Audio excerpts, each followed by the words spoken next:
pambansang awit ng Pilipinas.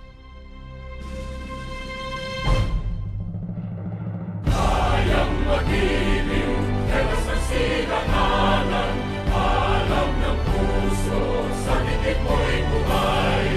Lupang hinirang, tuyag ka ng magiting, sa manlulupin, di ka pasisingil, sa nagagang tutok sa simoy at sa langit mong pagaw, ay hinagang tulad, awit sa pagkayang minamahal. Ang isang ng matawad mo'y tagumpay na nagtitingin, makituwin at araw niya kailan pa may magtitingin. Luman ang araw ng walhaging pagsinta, buhay ang langit sa piling mo. Aming ligaya na partay mga amin, ang mamatay ng dahil sa'yo.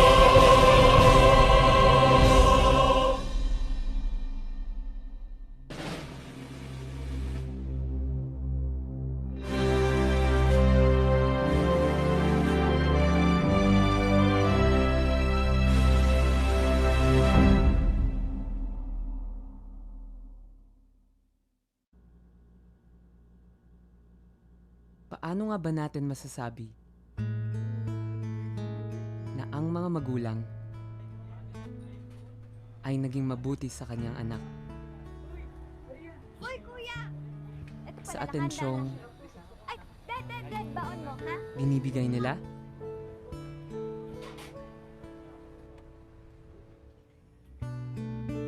O hindi kaya Anak?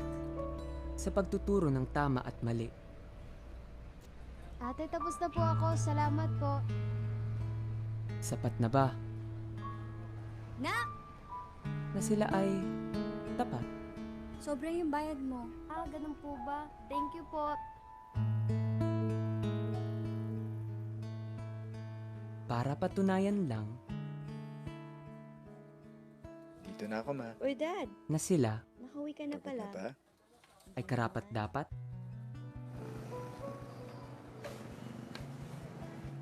Anong ginagawa mo dyan? Kumain ka na ba? Tara, kain tayo sa loob. Siguro nga Uy, masusukat May bisita, ang pagiging Kaya magulang mas masarap kumain. sa pag-aalaga sa kanilang Masarap anak. yan. oo naman, no? Thanks, ma. Pero paano kung walang anak? Natutumbasan ng kanilang pag-aaruga.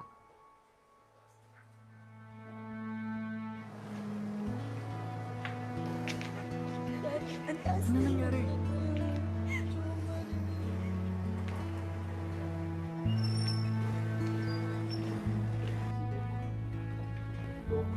Kumusta anak namin? Kinalulungkot ko. Hindi na namin naagapan ang pagsali ng dugo.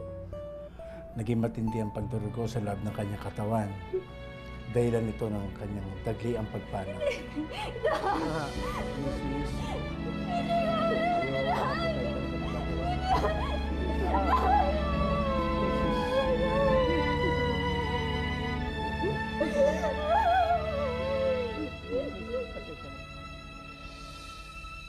Ang sigurado ko lang, bago sila maging mabuting magulang, ay naging mabuti silang tao. Na kahit gaano kahirap ang buhay, ay hindi nila kayang gumawa ng mali. Hindi nanlalamang sa kapwa at handang tumulong sa nangangailangan.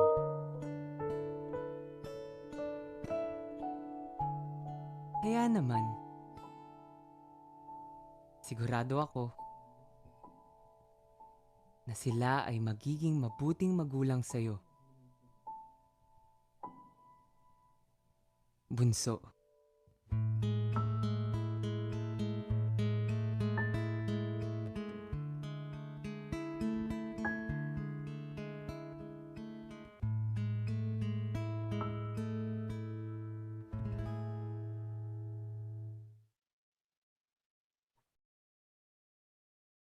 Hello, everyone. Welcome to our HR Cafe entitled Pandemic Health Hacks.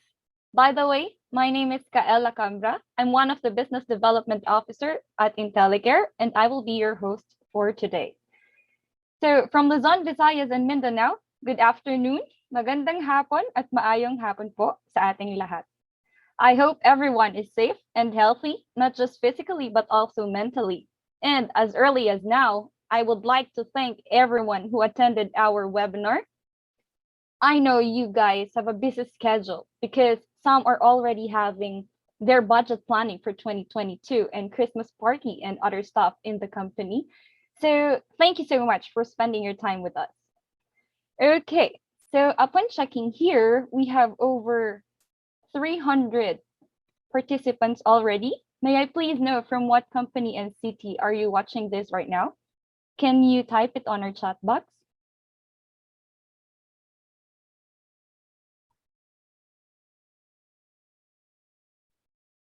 Okay, so upon checking here,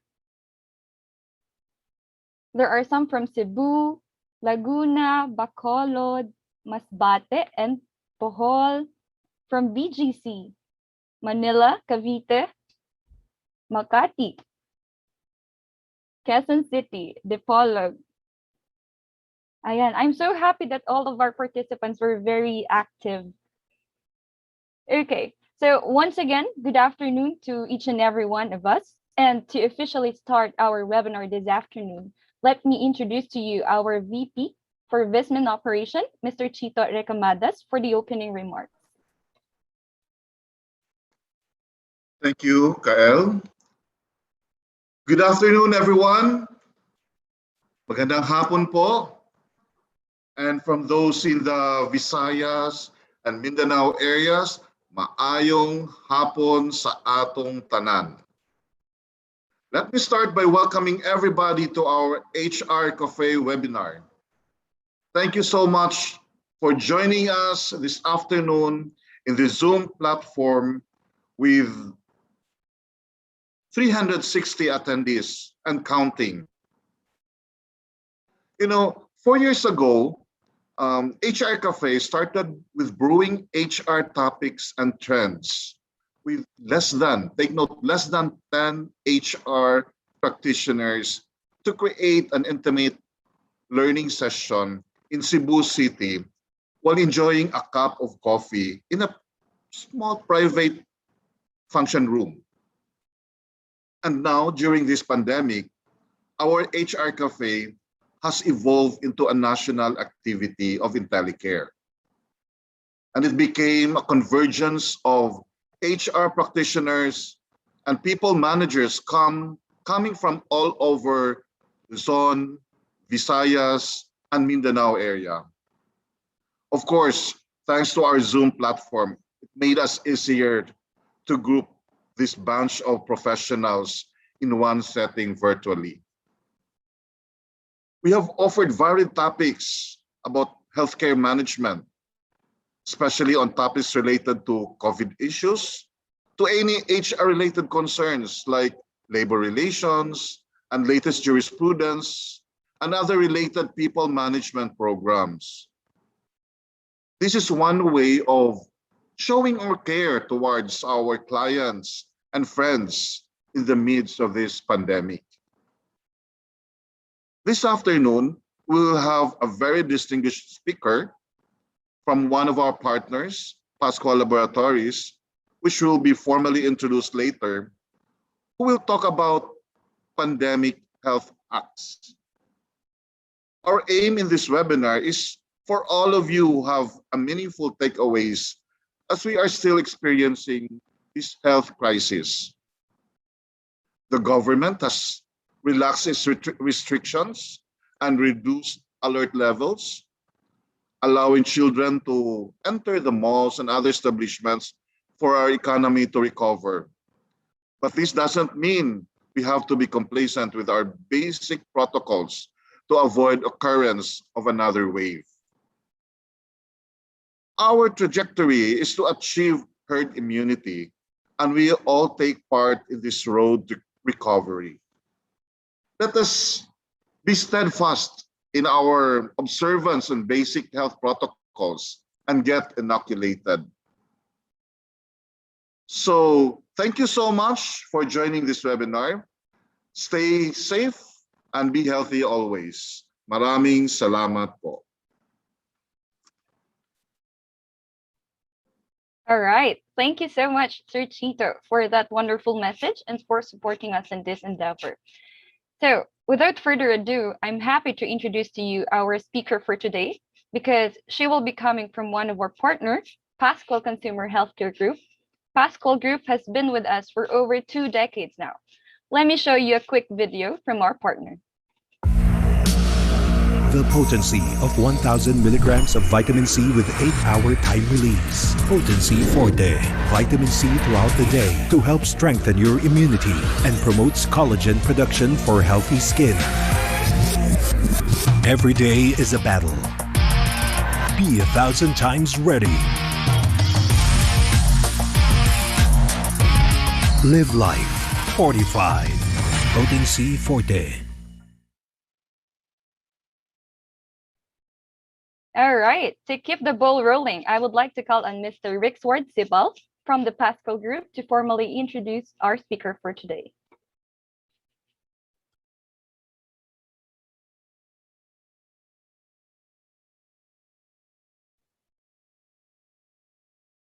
Sir RS, I believe you're on mute.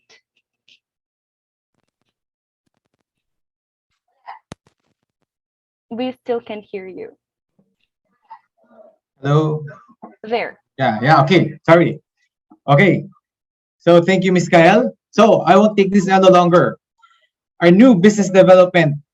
Our next speaker, our speaker for today is the new business development and regulatory affairs manager of Pascual Consumer Healthcare Corporation and has 10 years solid experience on product training, learning development practices, and regulatory affairs. Prior to her current role, she was a university professor from Centro Escolar University, Adamson University, and was a guest lecturer in Philippine Women's University. In terms of her training practice, she traveled around the Philippines and in Asia and has performed more than 1,000 health trainings and lectures for a direct selling company. Her audience find her witty as her audience find her as witty, fun, and engaging speaker. A graduate of pharmacy with honors from Centro Escolar University for both her bachelor's and master's degree, and is currently completing her master's degree in business administration at the Ateneo School of Business. So, without a further ado, allow me to introduce Miss Jen Blasurca Duran. Good afternoon, Miss Jen. All right, good afternoon. Just to confirm, is my line clear? Ayan, malinaw po ba ang aking boses? Yes, I'll be coming from Marikina and I'd like to welcome everyone. I believe we are nationwide in terms of reach. So I'd be practicing my little Bisaya because my mother is originally from Iligan, and then a little Ilonggo because my father is from Rojas City, Capiz. So maayong utusan yung tanan. Thank you everyone for joining us this afternoon. And yes, we are the happy partner of Intellicare in making sure that we get our health so ready and so well, especially now that we face the new normal. So yes, as RS has shared, I am a pharmacist by profession, and it is an honor to speak with all of you and also share the stage with Intellicare, and trusted partner namin yan for so many years. Right. So for today, this talk is sponsored by the following products, and we hope that you would take some notes as we prepare for this new normal. Technically, if I may share with you, hindi na siya new normal eh. Kasi if you speak of new normal, it's something new, right? Ang common joke nga namin sa medical field is that if pandemic was a boyfriend, I think we're supposed to spend a second year anniversary, right? So what we want to prepare is the now normal. What is gonna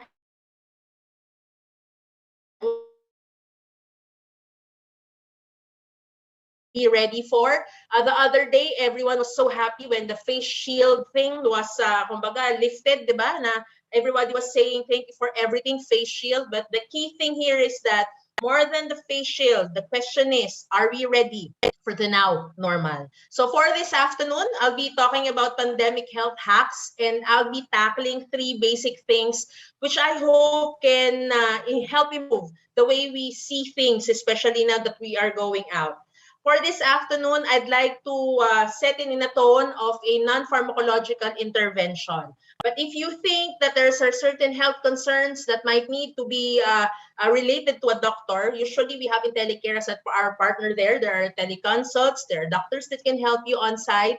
And I hope that we start to realize the importance of our health by doing the pharmacological interventions and the non-pharmacological interventions. And hopefully we can share this with our friends and of course our first ministry, our family.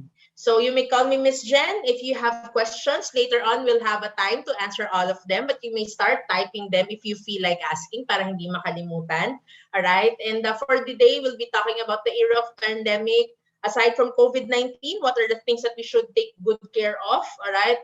The impact or the implications of pandemic, ano ba yung mga sakit na pwede nating ma-develop dyan. And then, I'll be leaving you some health tips. Actually, you know these tips, but I'll be reiterating them. I'll give some samples or I'll give some information related to them so that at least we'll be reminded what to do, all right, as we face the now normal. All right, so living in the era of pandemic, in Manila, we're saying goodbye to the plastics in the jeepney. I don't know if this has been practiced over nationwide, di ba? But then again, some people fail to realize that COVID-19 is not new. We used to have certain levels of different pandemics over the past centuries, from bubonic plague to the very famous 1900s pandemic, which is the Spanish flu virus, diba? Pandemic is not new. Pandemic can happen. Pandemic can occur again. And with the cycle, all right, of how a virus or bacteria evolves, it is possible that we can be vulnerable with this. I remember there were certain jokes na, ba't kasi nila kinain yung bat? Di ba? Ba't kasi nila ginawang sabaw yung bat?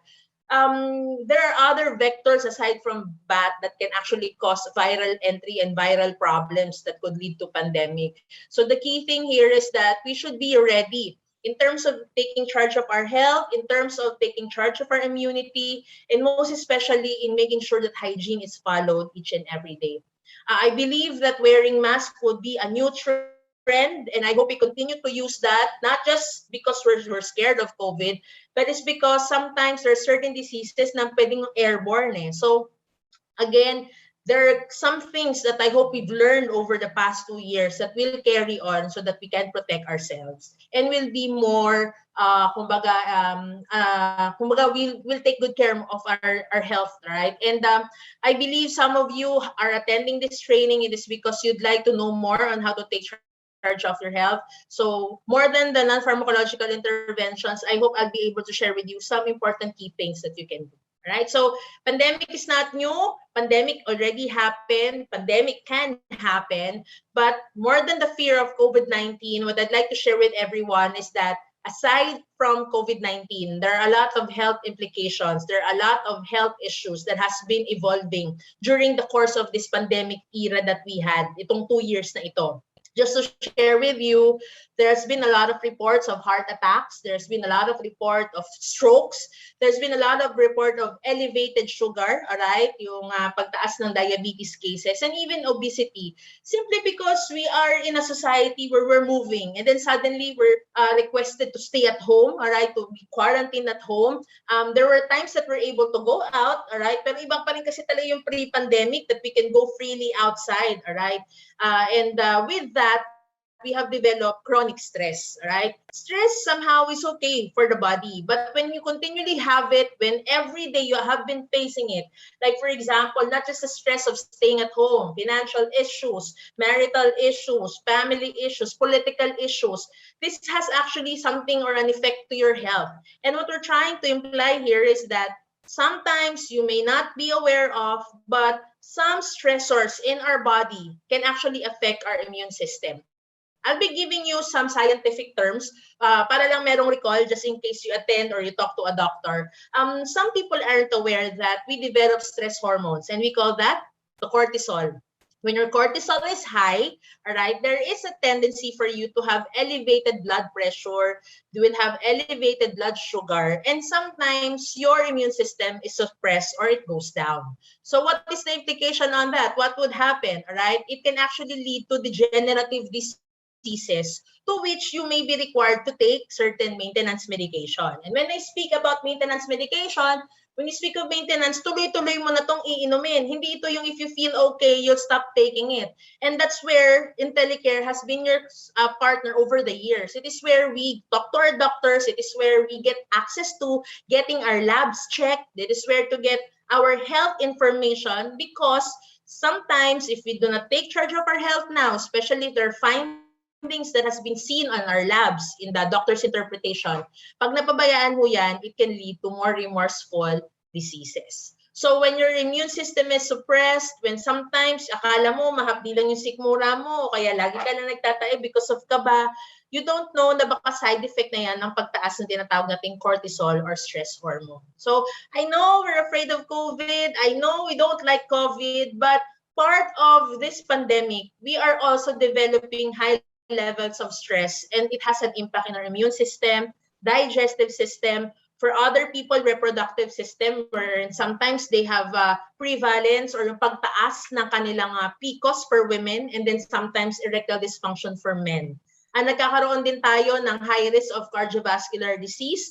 That's why it's very good to understand that aside from eating right, you should have a blood or a BP monitoring in your house, in your homes, respective homes. It is because when we measure our blood pressure, when we check our blood pressure, we are aware, di ba? If it's too high and then everyday high na siya, then maybe it's good that you visit your cardiologist or you visit a doctor through a teleconsult or a basic consult, because cardiovascular disease can sometimes be lethal when they are not addressed properly. Other than that, not just a heart attack, a lot of people, because of the stress that has been caused by this pandemic, especially yung mga hindi maka-express, yung mga walang kalaban-laban sa impact ng pandemic, sometimes they develop stroke, and that's where people get paralyzed. And buti sana kung na-paralyze lang, but sad to say, I'm sure most of you have heard that there are a lot of people also who died instantly because of cardiovascular heart attack or stroke.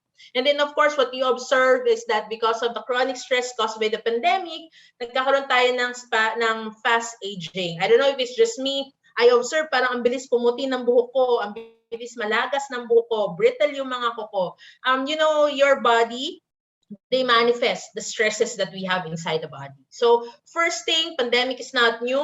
Pandemic happened before, pandemic can happen again. And more than the fear of the virus or bacteria or whatever microbiological issues there is, health is affected when we are facing pandemic because we develop high stressful environments. And high stressful environment can create high cortisol level. And what is the impact? It's manifested in our body. So for sure, there are medications that you may need if you have been diagnosed to have diabetes, hypertension, hyperthyroidism. But I'd like to share with you non-pharmacological interventions. These are interventions that can prevent this, can delay this, all right? And hopefully we add if we have a pharmacological intervention or a medication that we're taking. So again, disclaimer, hindi ibig sabihin na pag ginawa mo ito, hindi ka na magkakasakit. What I'm just trying to tell you is that there are 4 ways to actually improve health. That's where you eat right, you exercise, you minimize stress, you take, all right, and visit your doctor regularly. Because in that way, we'll be sure that we're aging gracefully in our body as well. So kung may mga maintenance ka, kung may mga gamot ka, patuloy natin yung gagawin. Be monitored by your doctor regularly. Again, the leadership for your body should come from you. Alright? Hindi natin hihintayin yung cardinal signs na, naku, nag-chest pain na. And then minsan pag mag-chest pain, hihinga lang. Hindi, okay na, next week na lang. Alright? You know, certain levels of disease, they progress because we do not watch the early signs. So again, if you feel that there's something wrong, visit your doctor ASAP. And as we help maintain the health, I'd like to share with you some health hacks. Alright? Let's start with the first health hack. Alright? The first health hack is staying active. It doesn't have to be biking, doesn't have to be Zumba, doesn't have to be doing physical activities where you need to buy certain machines such as treadmills and bikes. Actually, some people fail to realize that simple house activities like cleaning your house, changing your bed sheet, changing your linens, all right? Washing your car, diba? Cleaning anything, buting-ting everything, diba? So that actually has a physical activity impact. And ano ba yung basic reason why we would like you to stay active? When you stay active, you stay respirated, all right? Ano yung respirated? Big word, all right? It means you're exchanging oxygen regularly and you're breathing out carbon dioxide, which is not good for your body. And as you stay active, whether it may be an exercise or through a chore, you actually help maintain perspiration or perspiration. Ano naman yun, Miss Jen? That's pagpapawis. And Ma'am Jen, what's the relevance? Did you know that when you sweat out, all right, kapag nagpapawis ka, you are excreting toxins away from your body, right? And when you are excreting toxins away from their body, that actually lessens the load and the level of cortisol that you have in your body. Actually, marami tayong mga sakit na ang physical intervention is talagang physically moving para mas gumaan ang ating pakiramdam. I don't know if you observed this for the recent days kasi I've been trying walking and biking. And makikita mo talaga yung gaan ng katawan kapag ka pinagpapawisan ka. And ang pinakaunang manifestation is you would feel that your skin looks nice or your skin looks supple, diba? And again, your skin is a manifestation of the inside eh. So kung mapapansin mo na rough yung skin mo, oily yung skin mo, alright, baka may problema tayo sa loob ng ating katawan. May problema tayo sa ating mga body organs. So again, staying active may not be just doing a simple exercise, a 30-minute routine. You do physical activities at home, you walk using the stairs, instead na utusan natin yung ating mga anak or pamangkin, pwedeng we can do it on our own. This simple house chores can actually help activate respiration, wherein we breathe well, and perspiration, wherein we perspire and we take off the toxins through sweat. So pawis-pawis din pag may time. Alright? Some people fail to realize that aside from staying active, you also have to sleep well. When you say sleep well, there is a pattern, all right? Hindi yan pahabaan ng tulog, okay? It's a pattern wherein at 10 p.m. you're already asleep and then you wake up early, and there's actually a regularity when you do your sleeping habits. Let me just share with you. So like what RS has said, I had an experience teaching in the university. So I was a college teacher for I think 4 years. Ayan. So medyo ano ako, rakitera. Sometimes I'll be in CEU, I'll be in Adamson, I'll be in Philippine Women's. And what I have commonly observed with my pharmacy students is that they would always complain of fatigue. They would always complain of the difficulty of doing things. And when I ask them, the common denominator is that their answer is they lack sleep. So definitely why? Sleep is necessary. Sleep gives you what you call your recharge mechanism. And again, some people fail to realize that your body should need sleep. And scientifically speaking, sleep should happen when, all right? You should be asleep between 11 p.m. to 3 a.m. Okay, take note, 11 p.m. to 3 a.m. What's the relevance of the time? The relevance of the time is that your brain is at its peak of resting well when you are already asleep between 11 p.m. to 3 a.m. It's better to sleep at night. It's better that when you sleep, it's dark, all right? Talagang kumbaga, nakasimulate yan na madilim. It is because it triggers your body to actually rest very well. Let me go a bit sciencey by giving you a little anatomy of our body, all right? So this is your brain, and there is a part in your brain, all right, sa tabi ng hypothalamus, yung tinatawag nating pineal gland, okay? So you don't need to memorize this, but I just want to clarify, and I just want to reiterate na mayroong busy part sa katawan mo pag tulog ka. This gland, this pineal gland, when you are asleep, especially from 11 to 3 a.m., all right, that releases a hormone we call the melatonin. That melatonin actually helps you sleep. But more than helping you sleep, melatonin relaxes your heart. Melatonin relaxes your lungs so that when you're asleep, it's respiring very well. Kasi humihinga ka ng maayos. Melatonin recharges your body, even your different body organs. So it is so vital that you release good levels of melatonin so that we can ensure that recharge is happening inside your body. And remember, when the body is at rest, when you wake up in the morning, you'll definitely feel energized. And that has a beneficial effect onto your body. So, hindi lang biro yung tulog na pampalakas, hindi lang biro yung tulog na para bukas okay ka na. Actually, there's a scientific explanation onto this, that when you sleep, particularly on a prescribed time of 11 to 3 a.m., your body releases melatonin, and that melatonin has an impact to relax different body organs in the body. And as you can observe, gumaganda yung skin natin when we are rested. Gumaganda yung katawan natin when we are rested. Because again, aside from the basic food, water, and others, sleep is necessary. So, some people would tell me, hindi, Ma'am Jen, matutulog na lang ako sa weekend. Sobrang busy eh. Again, yung mga inutang na tulog, hindi yan nababayaran. So, it's so important that you sleep. Little of you know and observe, ewan ko ha, sa iba, baka napansin natin. Di ba when we have fever, when we are sick, what's the first mechanism of the body? We sleep, di ba? Parang talagang antok na antok ka. If you're pregnant, di ba? When there is something new in your body, what's the first mechanism of the body to recover? Di ba? It's sleeping. When your body has high alcohol, di ba? What's the best way to recover? You sleep. So recovery is important. Recovery is good for your body. And when we speak of recovery, you have to make sure that part of eating well, drinking, and hydrating is you sleep. So when is the best time to sleep? That's 11 p.m. to 3 a.m. So baka naman yung iba sa inyo, ay 11 na ako matutulog, dati 9. Oh. Mas maaga, mas better, di ba? And then also, some physicians would actually recommend, and even mga scientists would recommend, waking up early. Kasi our body can actually have enough time to relax, okay? At enough time din siya to prepare the day and regain energy.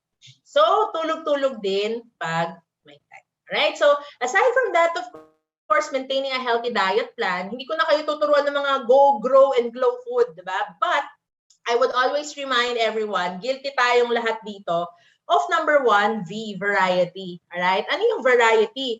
Hindi tayo pwede na sa umaga pritong patata, sa tanghali mashed potato, tapos sa gabi apritadang patatas, 'di ba? When we speak of variety, there should be carbohydrates, proteins, fats. Ngayon may running debate sa high-fat diet kasi nga, 'di ba, there has been a lot of neuroscientists that says na pag 4 days continuous fatty food ang kinakain mo, that's stressful for the brain. So, maraming mga debate, but at the end of the day, it's really variety that is important. Kasi ano bang rationale niyan? The food actually serves as our macronutrient. And yung variety, specifically yung mga gulay, di ba? Merong mga nilalabas yan ng mga phytochemicals. Yun yung micronutrient. That when they work together, the macro and the micro, this actually has an impact, alright, to help improve our overall health. So si macro would work on the muscles, would work on the skin, on the basic parts of the body. Then si micro, paunti-unti, they give antioxidants for our body to actually fight free radicals which are caused by stress. So, it's a no-brainer. Talagang kailangan natin ng variety when we eat. Also, okay, ano pa po? Part of eating is hydrating. Okay? Kailangan umiinom ng tubig. Meron tayong mga millennials that they would put rubber bands on their left hand and then when they drink water, they transfer that to their right. So, kung kailangan mo yung mechanism na yun para makainom ng tubig, please do so because drinking water is important for our body. It's a form of hydration. It's good for your kidneys to flush out unnecessary toxins and the food that we ate and even the salts in it. And we need that in our body. And then of course, all right, after the V, after the H, we have the F. Okay, ano yung F? Fiber intake, all right? Especially if you're a person who doesn't like to eat fruits and vegetables, all right? Kailangan din ng fiber. Right?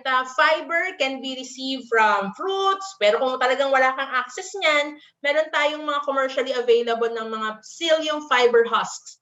Alright?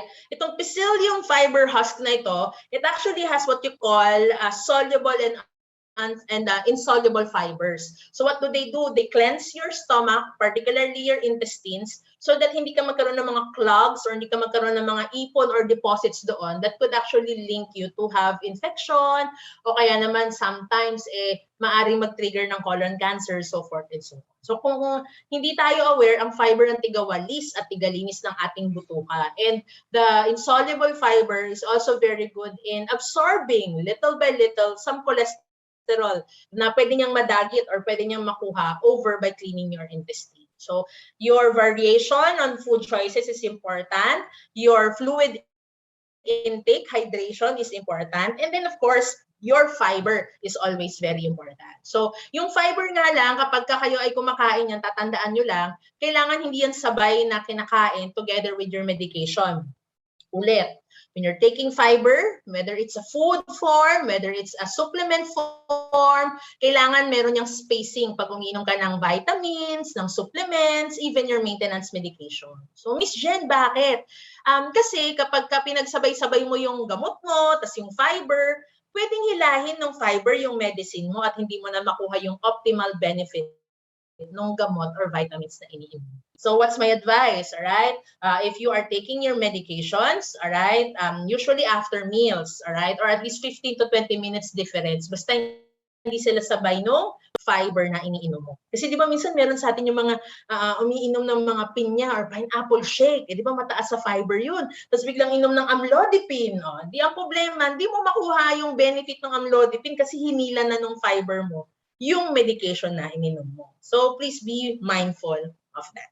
And then of course, another hack is self-care. Ayan. Inaalagaan mo nga yung mga tao sa paligid mo, pero yung sarili mo naman napapabayaan mo, di ba? So again, self-care can be a lot of things: physical, emotional, social, spiritual, personal, space, financial, and work. So when was the last time you sat down and relaxed, di ba? When was the last time you list down your 5-year plan or 10-year plan?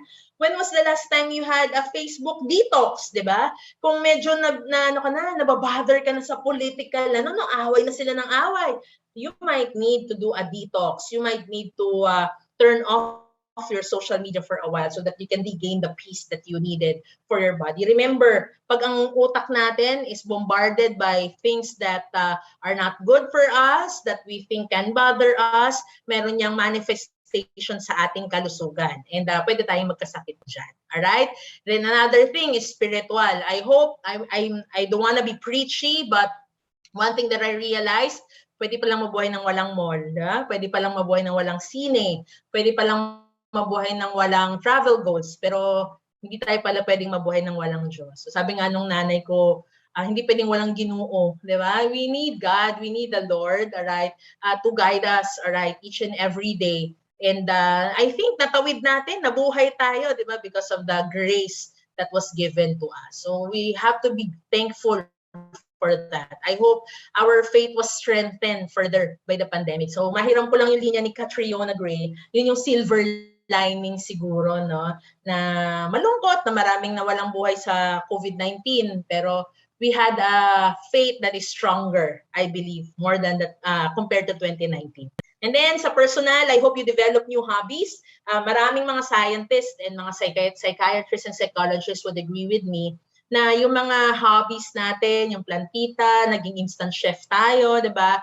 This can actually help improve our mental health, particularly para hindi tayo nakafocus sa stressful, na meron tayong avenue para tayo ay mag-distress ng ating mga sarili. And then of course, space, especially now that we're going out, part of self-care is your hygiene. Part of self-care is making sure that when you're working from home, malinis ang ating kapaligiran. Pagbalik sa opisina, linis-linis din ang mga lamesa.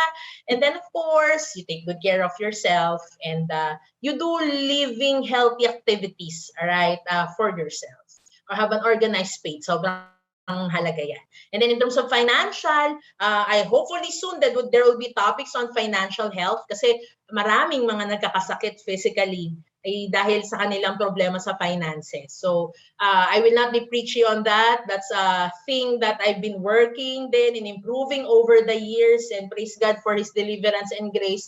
Talagang kailangan nating pag-aralan yung pag-iipon, pagbabudget, para meron tayong madudukot, alright, sa oras ng pangangailangan. And then, of course, your time, okay, in terms of working. Sabi nga ni Francis Kong, if you have known this guy, di ba, wala daw life and work balance. Meron daw life and work blend. Kasi minsan talagang magkasama sila, hindi mo sila pwedeng paghiwalayin. My opinion may be different from yours, but the bottom line is, when it's family time, do your best to devote yourself for the family. When it's work time, do your best to devote for your work. Tandaan niyo, ang ating trabaho ay regalo at kumbaga, gift sa atin ng Panginoon. So really have to work hard and do our best to honor God through the work of our hands. So self-care is important. Marami tayong nanineglect na mahalaga sa ating kalusugan. And self-care can really lower down your cortisol level. Kailan ba yung huling beses naligo ka ng matagal? Ha? Kailan yung huling beses nagmuni-muni ka? Baka always on the go ka, di ba? Wala ka ng time to enjoy things. Ako personally, pag nagda-drive ako sa traffic, yan, papaandarin ko ng mga Regine Velasquez ko. Kasi yung mga pagkanta-kanta, yan yung mga nakakapagpasaya sa akin. So, where do you find your happiness? That's part of self-care. Do not neglect. Then, of course, you ensure that you take your medications on time. Okay, what do I mean with that? Okay, as a pharmacist, I want to highlight this. Sabi nga ng OraCare Mountain, simple health habits can help prevent serious illnesses. What do we mean? There's been pharmacological interventions that could be advised to you. So when the doctor tells you take the medicine once a day, please take it once a day. Twice a day, thrice a day, 4 times a day. Always follow your doctor's advice. We're so blessed that we have Intellicare with us because in my experience, ito sa akin lang naman, minsan sila pa tumatawag, Miss Jen, meron ka na pong appointment sa OB. Alright, what time will you visit today? You know, sometimes some branches could be that personal, if not all, diba? It is because, you know, these health habits, this at least annual check-up or twice a year check-ups, this can save us from bigger risk of having or developing diseases. So, iba pa rin talaga yung we take charge of our health. Iba pa rin yung we take note of our development, of our present state. Kailan ba yung huling lab test mo? Kailan ba yung huling sugar test mo? Diba? It's so important that we do simple health habits to prevent yung mga serious illnesses na tinatawag. So, this is a bit personal to me because when I had the opportunity to do internship in PGH, Philippine General Hospital. I remember there's a lot of people who'd be in the ER and when we interview them, oh, bakit po mabigat ng dibdib nyo? Kasi 1 week na akong hindi nakapag-maintenance eh. Okay naman ako kahapon. Diba? So, you may feel okay, but when the doctor tells you take those maintenance, do not neglect them. And kung hindi ka nagme-maintenance, magulang mo yung nagme-maintenance, your parents, I would always suggest, kindly make sure that they take their medications. Ako talagang meron akong diary, meron akong pill box. Pagka binibisita ko sila, pag binibigay ang mga ayuda, ayan, talagang chine-check ko. And then minsan napapagalitan ko yung father ko kasi talagang nagtitipid, nahihiya daw magpabili, di ba? Mga ganong level. So I would always tell him, no, we have to follow what is prescribed. Walang hiya dito. Okay, so inalagaan mo ako, aalagaan din kita. So I hope we do that also with our parents and our grandparents and even other relatives. So again, ensure that we follow and take our regular maintenance medication. Itong pharmacological intervention ng pag-inom ng gamot, pagpapacheck up, that's vital so that we know the quantifiable, ibig sabihin yung measurable ba na state ng ating health. Kasi minsan we can overfeel lang, okay lang, hindi yung headache ko, parang ito ka sa ilaw ng cellphone. Eh mamaya, mataas na pala yung cholesterol mo, mamaya, may risk ka na pala ng eye problem, meron ka na mga tumor dyan, di ba? So, hindi ako nananakot, but what I'm just trying to tell you is check up din pag may time. Alright? And then, of course, our partner, Intellicare, diba? Our intelligent health choice, has been there with us and the trusted company of our employers. Diba? So, we take advantage of this. Alright? When I say take advantage, hindi naman yung todo-todo check-up. But, we dedicate a time to visit our Intellicare friends so that we can check how are we. So that every day, as we work, as we do our family life, we are assured that we are well and okay. And then, and of course, last, yan, sa usapang mental health, we seek help when necessary, particularly for our mental health. Ako lagi kong sinasabi yan, kung meron doktor sa heart, which is cardiologist, kung meron doktor sa lungs, which is pulmonologist, kung sa tingin mo na kailangan mong magpa-check up for your mental health, huwag kang mahihiyang magpa-check up. Kung may maintenance nga, yung mga sakit na yun di ba? Tanggap ng society, dapat tanggap din natin yung mental health medications and interventions na kailangan ng mga tao. Kailangan natin maintindihan na ang mental health ay hindi dahil di ka na nagdadasal, hindi yung totoo, okay? Sometimes there could be imbalances that can be corrected by medication.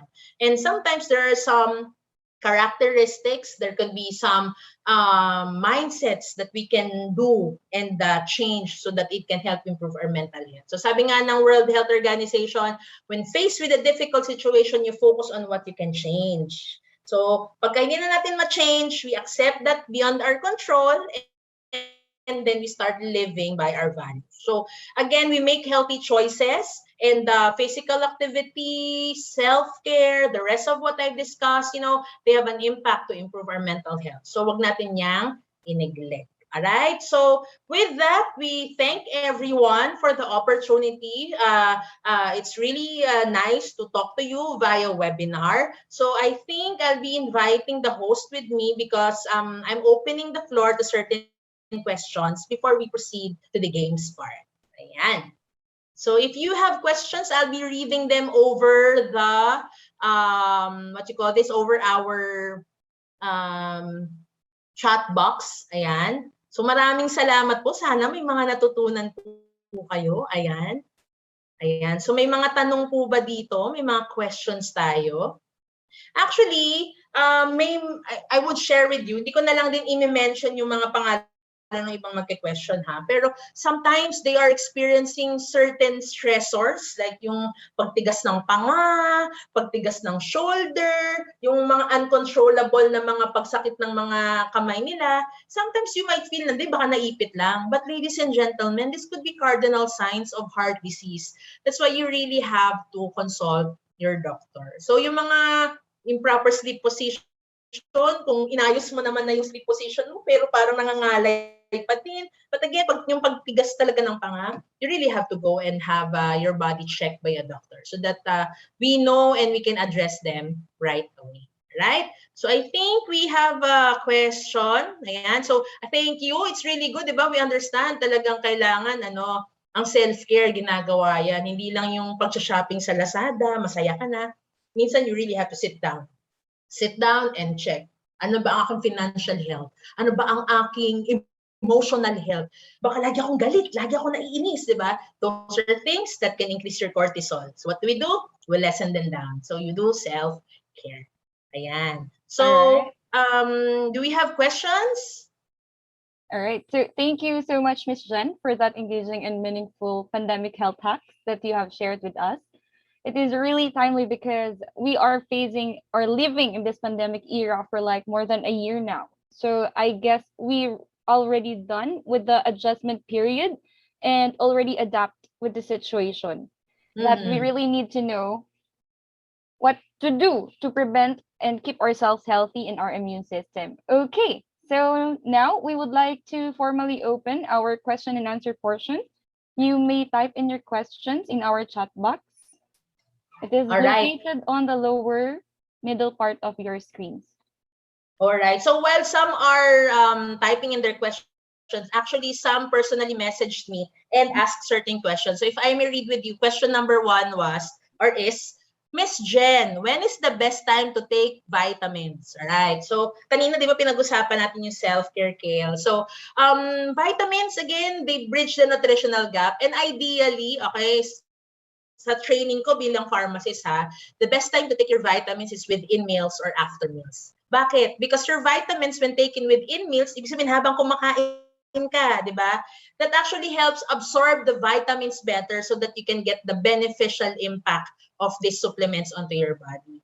Ma'am, pagka before eating o kaya pag hindi ako kumain, magiging masama ba yung impact? Hindi naman. Pero yung 100% expectation natin, pwedeng mas bumaba compared sa pag ininom mo ng mas tama yung medication or yung vitamins mo or yung supplements mo. Ayan. So there are also other question here, Kyle. So sabi nung isa, ma'am, can I mix water with milk and coffee and other drinks when I take vitamins? Okay, so medyo may mga tanong pala sa vitamins, when you take charge of your health, when you take medicine, kahit na medicine or vitamins or anything, it would be better na dapat ang pang-digest or ang panglunok natin dyan is water. Alright? In pharmacology, we do not encourage that you take your vitamins or medicines with coffee. Why? Because coffee has caffeine. Caffeine can delay the absorption of your medication or your vitamins. For example, ininom mo yung vitamins mo 8 o'clock. Pag nag-caffeine ka, mga 8:30 pa bago maramdaman ng katawan mo yung gamot or yung vitamins na iniinom mo. So yung orange juice naman, may citric acid yun, lalo na yung mga powder juice. So yung citric acid, pinapadelay din niya yung absorption ng medication. So alam mo din ba na yung milk naman, meron naman yung certain contents, di ba? Na napapababa din niya or napapabagal din niya yung absorption ng medication kapag iniinom mo. So, ang tip natin, kung mainim kayong gamot, mainim kayong vitamins, supplements, better just take it with water. Do not mix it with coffee, with orange juice, with milk, so forth and so on. Ayan. So if you are on the influence of alcohol, is it okay to take medicine? Okay. Medyo bibigyan ko ng konting scientific explanation to. Actually, as much as possible, do not take in alcohol when you drink medicine. Okay? What do I mean? Kasi po, meron tayong tinatawag na enzyme, yung lactic hydrogenase. Okay? So how do I make this simple?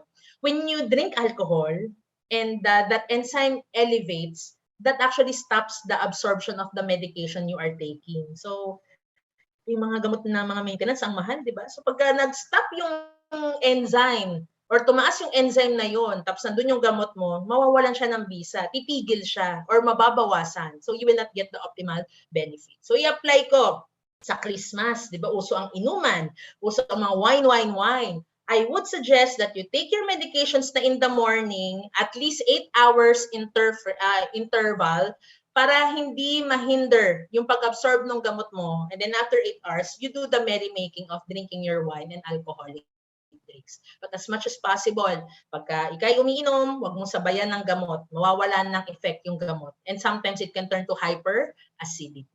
Ayan.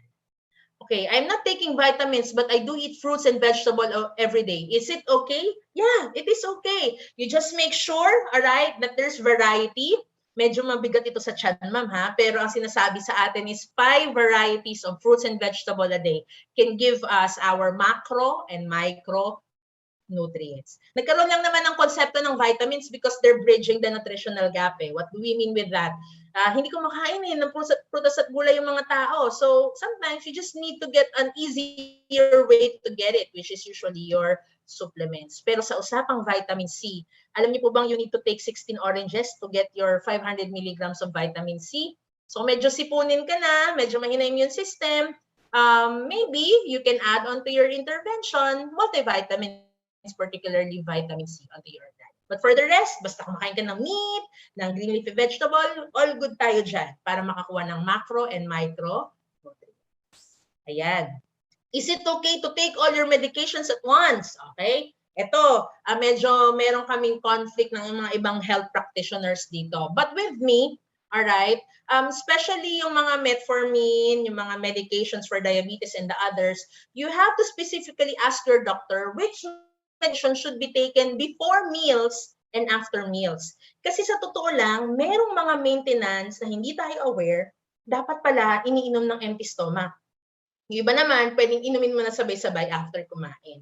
Pero kung talagang sobrang dami ng medications mo, I would suggest that you take your prescribed medications in the morning and you take your supplements in the evening or in the afternoon para hindi sila magsabay. Kasi meron din tayong concept ng drug nutrient interaction and we want to optimize not just the benefit of the medication but the value, di ba? Yung gusto natin sulit yung gastos nyo pag umiinom kayo ng gamot. Ayan. So, is massage or hilot okay for our health, especially if you have headache? So, usually, meron tayong mga physical interventions. So, okay talagang yan yung mga pain points na tinatawag. Possible naman makatulong yan. Pero if 3 days na, 4 days na, medyo navavomit ka na sa sobrang sakit ng ulo, then it's high time that you go to a doctor. Intellicare partners can help you. It's either you can go to a doctor for headache, for the eyes, kasi kailangan i-rule out natin. Ano ba ang root analysis or ano ba ang root cause kung bakit sumasakit ang ulo mo? Kasi minsan pwede rin sumasakit yung ulo mo kasi lumabo na yung mata, pwede rin mataas ang blood sugar, di ba? So, hilot is a pansamantalang intervention, pwedeng mawala, okay? Usually nga pinapatay pa yung ilaw para mawala yung headache. Pero if it perseveres, di ba, you really have to be checked by a doctor. Ayan. So, may mga questions ba dito? How about children? Pwede bang i-mix ang vitamins with milk? Actually, sa totoo lang, maybe some would not agree with me. Hindi talaga ako pumapayag na yung vitamins i-mix sa gatas. Okay? Kasi ano nga yung meron doon, yung lactic acid. Yan yung nagpapadelay ng absorption ng vitamins, kahit yung mga vitamins. So, kung in-expect mo yung vitamins vitamin C mo umeffect na ng 8 o'clock. Naku, baka mga 8:30 pa dahil sa lactic acid. Pero may mga doctors that they would say, go ahead, di ba? Kasi kaysa naman hindi niya mainom kasi may mga batang ayaw ng tubig, di ba? Pero we can always have an influence to our children when we explain to them, anak, this is good for you. You take your medicine with water. I believe we can influence that to them. That will give the optimal benefit of the medication for them. Ayan. So, I believe may mga nasagot na ako. Ayan. So ito medyo isasagutin ko to, mahalaga to, Miss Kyle. What is the best remedy for sudden hormonal imbalance? I've experienced breakout na hindi daw na-experience before, and drastic changes in sleeping schedules and some issues, diba? So what medication can be taken? So again, I am not a doctor, I am a pharmacist, but for non-pharmacological interventions, maybe we can resort to certain exercises that would sweat us,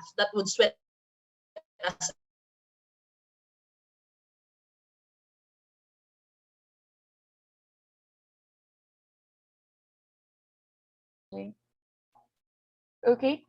So, Miss Jen?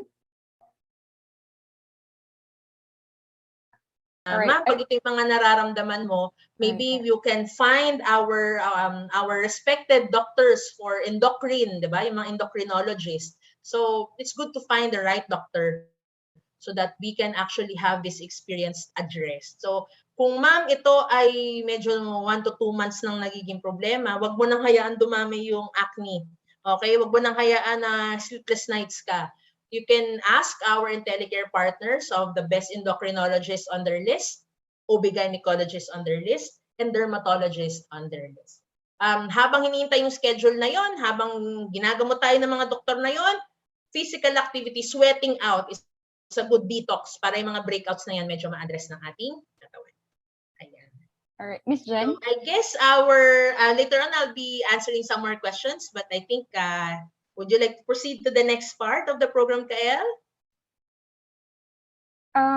Miss Jen, there are a lot of questions po kasi under the Q&A box. So would it be fine if we can continue a little bit for the Q&A portion pa?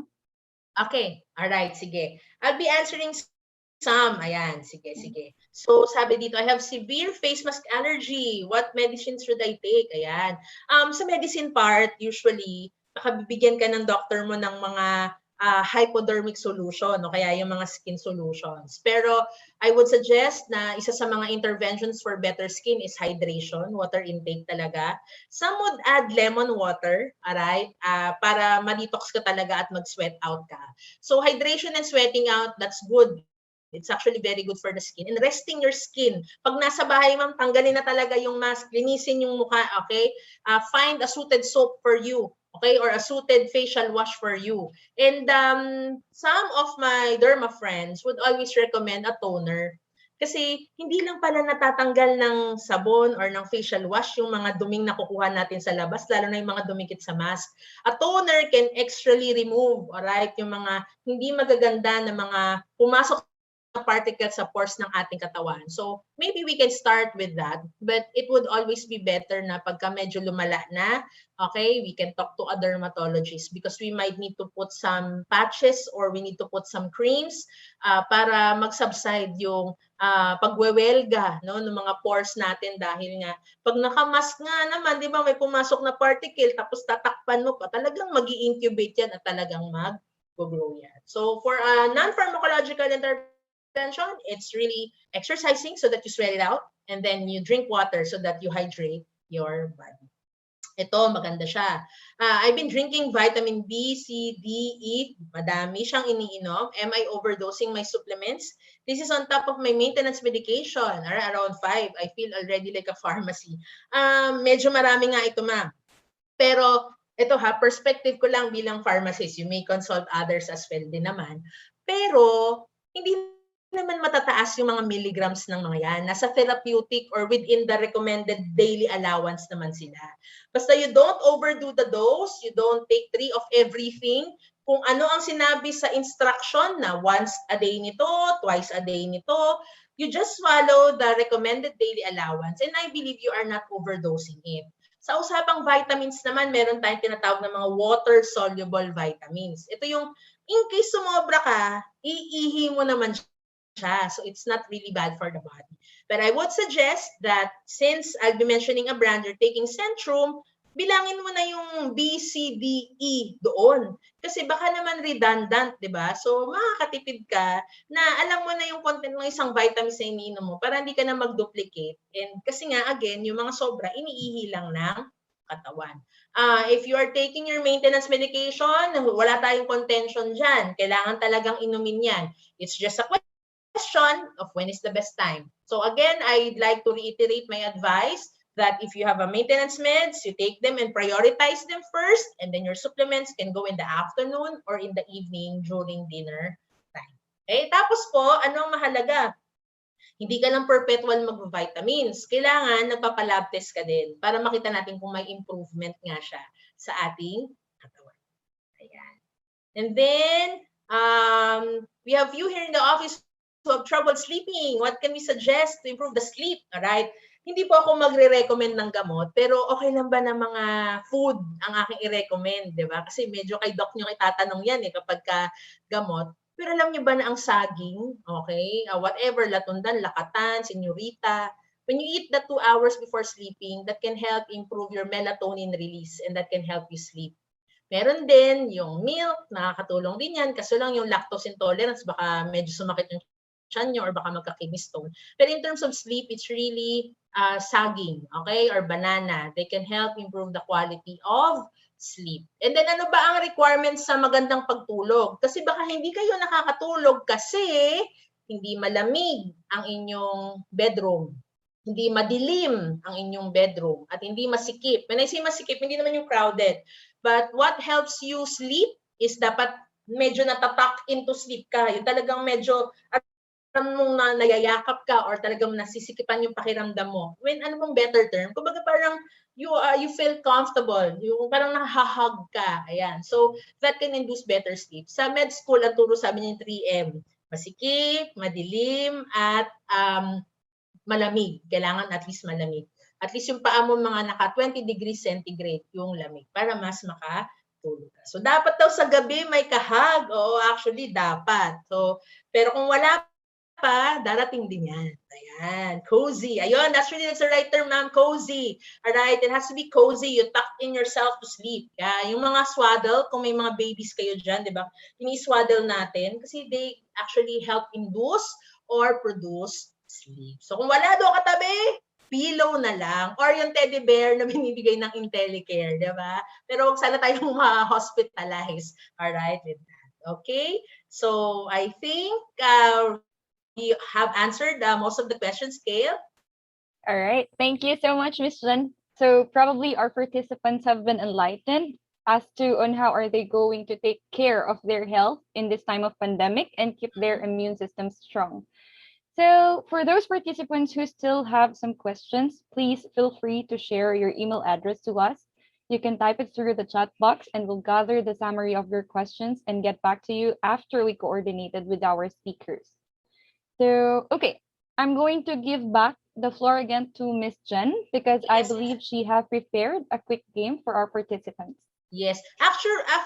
Before we do the game pala, I'd like to introduce you first to a colleague. She'll be sharing with you some information, some exciting information that probably our audience might be interested with. So, ladies and gentlemen, I'd like to hand in the floor to the brand manager of Potency. We have Christine Sermino. Hi, Tin. Hi, good afternoon. Thanks, Ms. Jen, for that very intro. And so, hi, I'm Christine Sermino, Assistant Brand Manager here in Pascual Laboratories. So, I'd like to quickly introduce you to our vitamin C product, Potency Forte. Let me Hi, give. Miss Jean. Ayan, Yeah, can you see me? Yeah. Ayan. Hi, good afternoon, everyone. So, let me share my screen in a bit.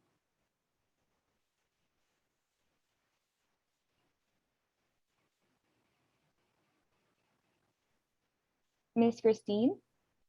Here. Can you see my screen? Yeah. Yeah.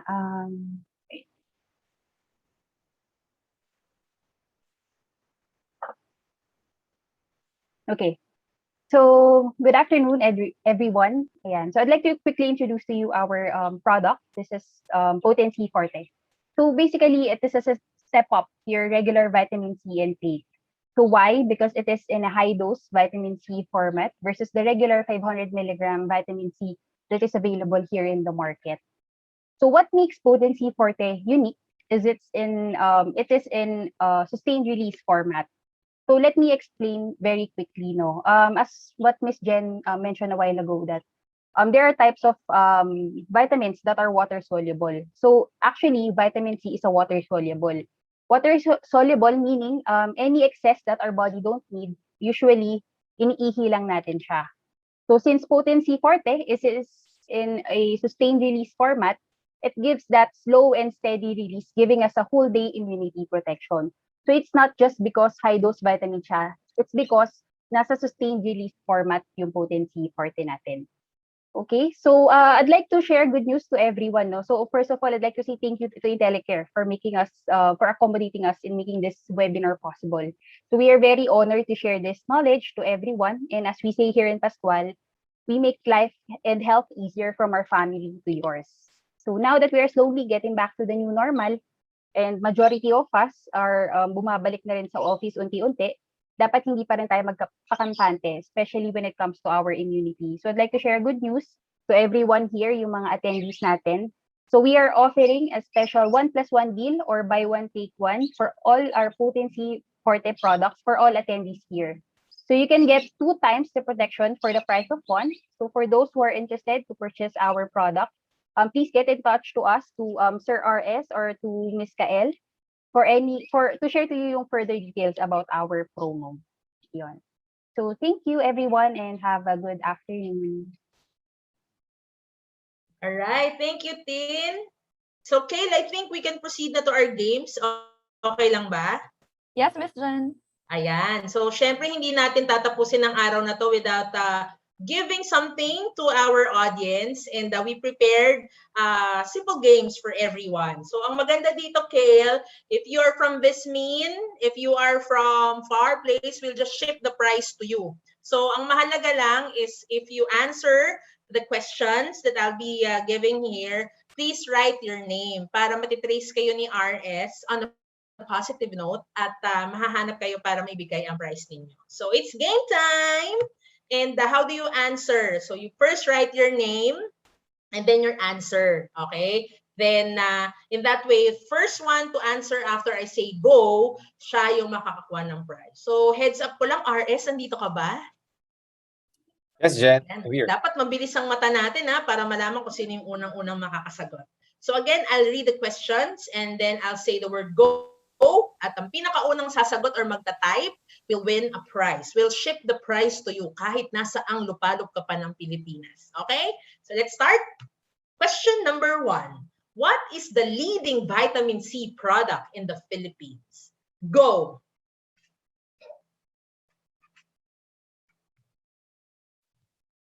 RS, do we have a winner?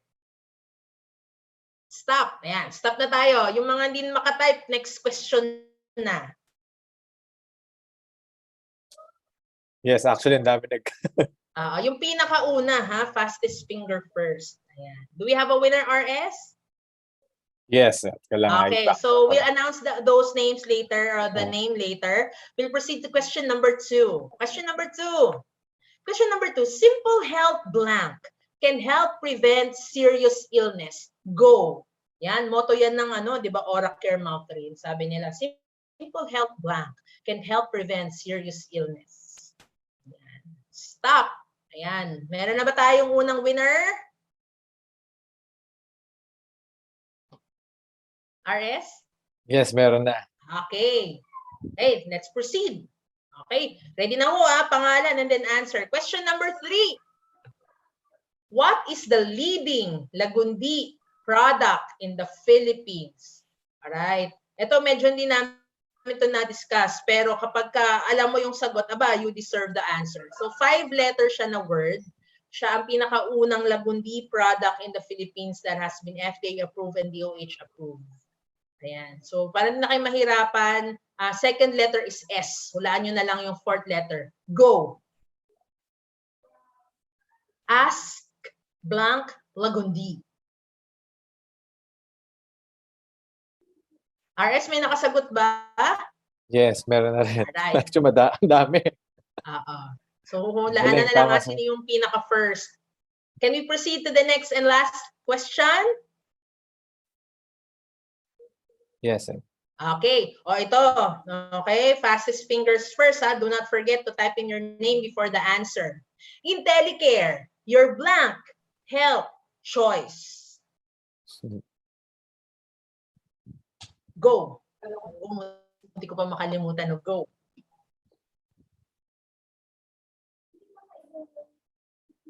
Ayan. Meron ba tayong mga nakasagot dyan? Okay. Stop. Alright. Ano ang sagot? Siyempre, Intellicare, your intelligent health choice. So, I believe RS already has the names of the winners. We will coordinate with you, alright, and we'll send you the prizes for this afternoon. So, Kale, thank you for giving us the opportunity. I bring back the floor to you. All right. Thank you so much, Miss Jen and Pascual Group for gracing us this afternoon. So congratulations to all the winners. So for those who won the game, Mr. RS here will be the one who will contact you for your prizes. Okay. So as we are now approaching to the end of this webinar, may I please call on once again Mr. Chito Recamadas for the certificate appreciation to our speaker.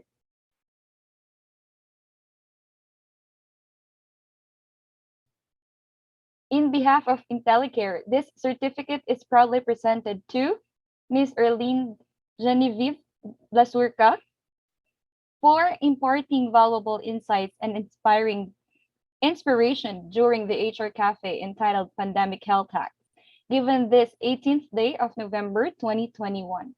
Signed by Mr. Norman P. Amora, our Senior Vice President for Marketing and Sales, Mr. Gerardo M. De La Cruz, our Senior Assistant Vice President for Marketing and Sales, and Ms. Janet Natonton, our Assistant Vice President, Sales Department and Intermediaries. Thank you so much, Ms. Jen. Thank you also, my Intellicare family. Thank you, everyone. Okay, may I please request everyone to open their cameras for the photo ops?